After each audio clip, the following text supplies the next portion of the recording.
E aí, hoje a gente vai mergulhar no estruturalismo. Já parou para pensar que toda história pode ter uma espécie de gramática secreta? Uma estrutura oculta que, se a gente souber como, dá para decodificar? Pois é, vamos descobrir como essa ideia simplesmente virou a análise literária de cabeça para baixo. Para começar, vamos com aquela pergunta fundamental que move toda a crítica literária. Afinal, de onde vem o sentido de uma história? Será que está na intenção de quem escreveu? No contexto da época? Ou será que o significado mora em algo dentro do próprio texto? É essa questão que nos leva direto para o coração do nosso papo. Então, para a gente sacar o tamanho da revolução que foi o estruturalismo, primeiro a gente precisa dar um passo atrás e ver como as coisas funcionavam antes do século XX. Essa era a chamada crítica antiga. O foco era quase sempre externo. Os críticos tentavam entender uma obra investigando a vida de quem escreveu, seu estado psicológico, os eventos históricos da época. A ideia era que a chave para entender o livro estava escondida fora dele. Só que aí, no comecinho do século XX, começou a surgir uma reação muito forte a esse jeito de pensar.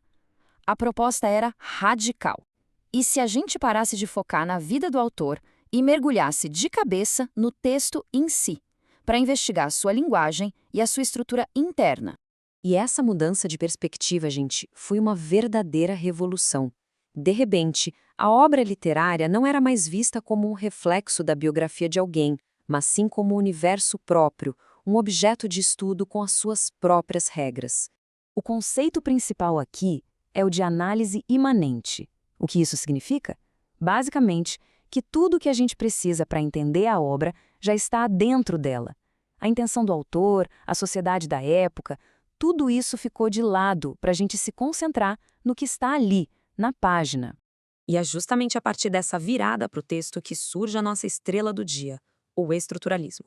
Bom, o ponto crucial é entender o que é uma estrutura. Não é só um amontoado de partes, de jeito nenhum. É um sistema organizado, um arranjo onde cada elemento tem uma relação com todos os outros, formando um todo que faz sentido. Essa citação do Jonathan Culler resume a ideia perfeitamente. Para os estruturalistas, o significado não vem da genialidade de um autor, mas sim do sistema de regras e relações, ou seja, da estrutura, que opera dentro do texto. É como se o próprio sistema fosse o autor. A grande inspiração para essa ideia veio da linguística, em especial do trabalho de Ferdinand de Saussure. Pensa bem, a linguagem é um sistema onde o valor de uma palavra depende da sua relação com as outras, certo? Os estruturalistas aplicaram essa mesma lógica à literatura, vendo-a como um sistema próprio, com uma gramática interna que pode ser decifrada. Certo, mas como isso funciona na prática? Como um crítico estruturalista realmente analisa um texto? E é aqui que a coisa fica muito interessante. A meta mudou. Não se trata mais de dizer o poema significa isso. Em vez disso, o objetivo é entender como o poema cria significado. É como descobrir a gramática oculta da história.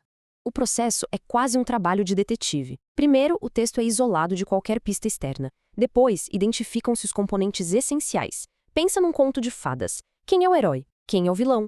Qual é a missão? Em seguida, o trabalho é mapear como esses elementos se conectam e se opõem. E, finalmente, o objetivo é revelar o sistema, a tal estrutura invisível que organiza o conjunto todo e que talvez até se repita em outras histórias. A análise se torna quase uma ciência. O crítico é como um cartógrafo, mapeando o território interno da obra para entender o seu funcionamento, a sua lógica e as suas regras. Embora não seja mais a corrente dominante hoje em dia, o impacto do estruturalismo foi imenso e duradouro. Vamos dar uma olhada no seu legado. O estruturalismo não surgiu do nada. Ele foi parte de uma onda maior de teorias no século XX, como o marxismo e a psicanálise, que buscavam entender a cultura através de sistemas e estruturas ocultas. Cada uma com seu foco, mas todas compartilhando essa busca por um código por trás das coisas. Claro, a abordagem não era perfeita. A principal crítica foi que, ao focar tão intensamente no texto, o estruturalismo acabou ignorando o mundo lá fora. A cultura, a política, as relações de poder e o fato de que literatura é, afinal, uma prática social. Mesmo com as críticas, seu legado é inegável. Ele trouxe um rigor e uma metodologia sistemática para a crítica literária, nos ensinando a olhar para a forma como as histórias são construídas e como elas produzem significado. E isso nos deixa com uma pergunta. Ao assistir a um filme, ler um livro ou maratonar uma série, que regras e padrões invisíveis estão em jogo? Quais são as gramáticas ocultas que moldam as narrativas que nos cativam todos os dias? Fica a reflexão.